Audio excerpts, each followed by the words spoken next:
One of the brilliant things at Asbury University is the equipment. One of the reasons why I could not recommend this program to you more highly is all of the obstacles out the back that they've built. They've done them themselves. It's incredible. Beautiful outdoor arenas, magnificent indoor arenas, stables clean as anything, but not crazy clean, and not people grumpy, but people being lovely. And I don't know the history of this. I'll have to ask some of the Asbury kids. But this is my new Grand Prix horse. Very obedient. Whatever I do, he does for me. And you know the same with you. If you have enough impulsion, whatever you do, the horse will do for you. Right? Whatever you do, a little crooked. Whatever you do, a little crooked. Whatever you do, a little crooked, right? Whatever you do, you want to engage your horse. Half of the people trying to engage their horse doing like this. They're riding like this on the forehand with the hands halfway up the horse and they're going, oh, my horse won't engage, right? They're up here. You go, wow, I wonder why it ended up there, right? When the reiner's going, what are you doing, swinging off its ears? And the reiner comes along and goes, all you're going to do is just sit. What's wrong with you lot? And if you can sit, and then, oh, I can't do it on this horse. The saddle's a little softer is all I can say, right? If you can sit like that as a reiner and then shorten, look what happens when I shorten. Look what happens when I, try it, put your hand on your head. Right, a shorten, right? Look at my good horsey, shorten. But you ride like a jockey, you're on the forehand. You ride like a jockey, you're on the forehand. You ride like a reiner, chart it up, put it in a dress, and you'll be magnificent. Not that a reiner can't ride in a dress, I can't see anything wrong with that. I don't know if there's a rule on that, but I'd be happy to do it in a dress. When we start to think about biomechanics at level 1. We're going safety, safety, stop the horse, stop the horse, stop the horse. Oh, you can stop the horse really well. Let's let you start the horse up a bit. Let's let you ride a friskier horse. Let's let you ride a bigger horse or a better horse or a quicker horse as we go up the ranks of teaching. But in the beginning, it's level 1, sitting, right? To the point where you know that kid can come down this hill. I could canter down that hill. Even on Saint, I could canter down that hill, round that corner. I don't know what's round the corner, but I know I could stop before I got into trouble. You could canter down that hill, couldn't you, Mr. New Zealand? Right, because he goes, that's not Wellington, come on. That's a flat paddock, what are you talking about? And this is the beauty of travel. Oh, wouldn't it be fun if some of these guys came to New Zealand? Ah, how about that? Right? See what kind of party you can organise. Wouldn't that be fun? New Zealand is just gorgeous. I can't even tell you. That's where I chose to spend one of my Christmases. And where I choose to spend Christmas is almost the most important decision of my year, is where do I spend my Christmas? And I've spent Christmas in Zermatt, I've spent Christmas in Salzburg, I've spent Christmas in Amsterdam, I've spent Christmas in Sydney, Melbourne, Gold Coast, Daytona Beach, Hilton Hotel facing the beach, fabulous. Level 1. Level 1's about learning to turn your horse. And the baby kid not let out of the arena. Level 1's about this, bringing that to there so that you have control. And when you bring your hand into your belly, you've got head tilt. Excellent, use it. It stops horses. It's not good. You know, but it pulls that sucker up. Here, gets crossover. That slows the horses down, like that. My horse is very obedient in the Travers, by the way, just in case you wanted to know. This Travers is very difficult. You got to use a lot of leg. You kick that sucker in. This is how Travers should be done. Right, see, because it's lighter. This is how Travers is done when it's not working. It's like, like that. right? And you hope the judge doesn't notice all this bit when you pray, right? I'm teaching them how to cheat, right? And there's a very important writer said to me one time, it's not cheating, it's just good riding, good, cheating is good. But the problem is bad when you get caught. Here, Western saddles with the horn, we've discussed that the teeny tiny horns are like a spear that can go into your belly and be very, very, very, very, very dangerous. And if they're desperate for a horn, give them a roping horn. But at any rate, if you've got one of those kinds of saddles with those, what are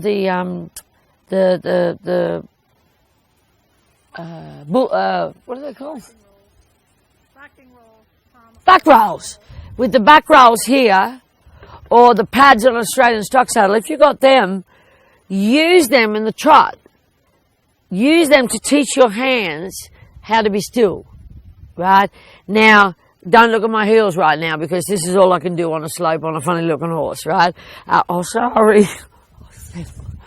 Having your hands on the back roll, you can use those to keep the bit still when your muscles aren't very good, or you can use those to keep the bit still while you're learning to try to be straight. At least the back rolls will hopefully be a bit more straighter than you are, right, hanging off like this, right? Or you can, if the one heel is up, you can use those that instead of going, oh, I've got one heel up and twisting the bit, that you can use those back rolls to, even though you're trying to get up like this and you're finally up there, you do minimal damage at the front. They're brilliant. Cheat. In trot. Cheating in trot. Cheating in trot. Cheating in trot. Sitting trot. It's hard to get up on a hill when you're an old lady, right? Cheating in trot. In walk and canter, you must move your hands. Whoops, sorry. You must move your whoops, sorry. That's how hard it is. You must move your hands. And you can, go up and down as you move your hands. Up into a jumping position, up into a balance position, right? Up into a Roman ride, something like this. Or a prayer position. Please don't let me fall that way. Back down into and in walk and canter, the hands are moving. That's why we do a lot of stuff in trot, right? I want to bring my horse this way, and if I can stabilise my hand a little, so I've got something still. It might not the rest of it be perfect, but and we're kind of like, come on, horsey, let's go. It's all going wrong. We'll still get this here, but at least our hands will be stable. Does that make sense? Because it's very, very, very, very important. That makes my horse more comfortable. More this, not like this, but like that in trot. Walk, not over the leading leg like that, it's not good. That's bad hocks. Not over the leading leg, that's good, like that, right? So any of these exercises you can do like this. As soon as you get the equipment to be able to do it on, it's absolutely brilliant. Have a look when I do something like this. If I put, and I only just walked up and saw this, I've been walking trails and trying to find really the best things to look at. And I chose the two best things because that leaves the people at home a whole lot of stuff that they don't know about that they need to come and see. And we'll tease them to look on the Asbury website, Asbury University. So here we are here. I'm going to put my right knee forward and see what happens. Well, I don't know, but that ain't what I'm after on a centre line. Here, just my right knee forward. I end up with something going on here. And people go, the darn saddles always seems to be pointing that way. The back of the saddle's always, it has to be weight in that inside stirrup or outside stirrup, pulling it that way. And it's like, well, not necessarily. It could be one knee, right? Look at my saddle. Look at my saddle. One knee forward. That's the knee. I don't know what's going to happen here on this horsey because I literally just woke up. I didn't have time. But if I it's not if I put my leg here and I turn my toe out, hello, Thank you for coming from the Virgin Islands all the way. You're the one sitting in the sun, naughty girl, so it's skin cancer. Coming all the way from Scotland, Virgin Islands. You work with the airlines, you've been all over the world. It's nice to see you. Goodbye. Right. Jag, thanks for coming all the way from originally the United Kingdom, Canada, a few stops on the way. Official coach up there, very famous. Right. Hello. Virgin Islands. Warm beaches. Hello. Canada. Hi, Virgin Islands, right? That's my feet. Look at the reins. Oh, he's always got this, that, and the other going on. He's always outside left shoulders popping out. Have you had a look at your feet recently, sweetheart? If I get them back here and I go, well, this is one heel up. Look at my vision, what happens? It's one heel up. Now, you might be at home going, oh, yeah, but I can go up and down with my heel and keep my eyes steady. Well, so can I because I'm a vaulter. I'm a really bad vaulter, a really old vaulter. I didn't do it like that when I was a kid, but these are way more professional now. And I hope you saw the vaulting team here at Asbury. They have this huge white horse that they brought out.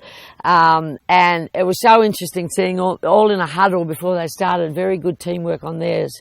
And as a vaulter, you know the difference between your foot being here and your foot being here and your feet being there.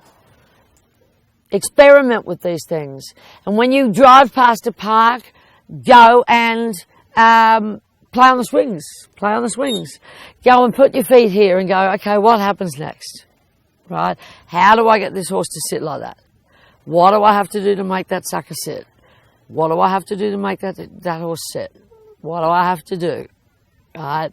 Have a think about if we want quarters in over there. If I go and have a look at that Shannon Carr's sign on her car and come back again, I'm sure my horse was not still just then. Right? If I turn and have a look at the trail that we're about to go and look at, I'm sure my horse was not still just then. And my bottom, right, I had to reshuffle it because I'm starting to go, woo, right? Trying to help the horse, trying to show you what can happen, right? And that's what happens to riders too. You end up going, oh, I think I'm straight now, okay? And so you're always straightening the seat bones. Sombrero, elbows, seat bones.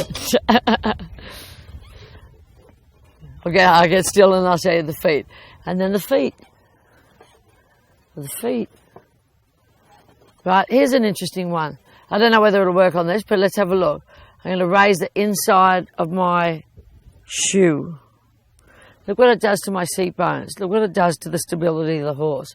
Imagine what that does if it's really bad with a left toe out or a left heel up. Right, imagine where the rider is in here somewhere. Feet are probably one of the most important things that I want you to get out of riding. Feet change the horse more dramatically than anything else. Why do you think a cowboy sits like that? Right? And sometimes they roll their feet and they get their toes up in that position and they use it. Now, our bareback rider at Kentucky Horse Park, I don't know whether you noticed, but you will see on camera how she used her feet. She's flying, right? That horse was flying. There was not a lot of people. Yeah, like lots of people go bareback and bridleless. Okay, come and see how fast that chick was going. She was banging it around the arena.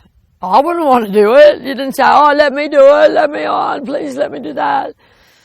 If they come to me with a dress, I'm like, oh, okay, I'll do that. Did you enjoy this session? Oh, come on. I brought you all the way to Kentucky for that. Come on, did you enjoy it? We are going to now go down to another amazing feature of Asbury University, and I've got to thank them yet again. And I hope this is being seen on dressagetrainingonline.com because to me this is real dressage. This is how can I make my horse move without having to kick him over and, you know, that's horrible. That's what beginners do, kick that sucker over. We want him to be beautiful, right? And make them into a lovely shape. We don't want to go, get over, you mongrel dog, right? That's the difference. So to me, this is the purity of classical dressage, reading the rule book. Call it what you want, but I tell you that rule book backs all of this stuff up. Have a look at the www.fei.org rule book and see in the rider section what it says about the knee, because that's something you really, really need to know. So there's your homework. Hope you enjoy it. We're off to the trails. See you soon.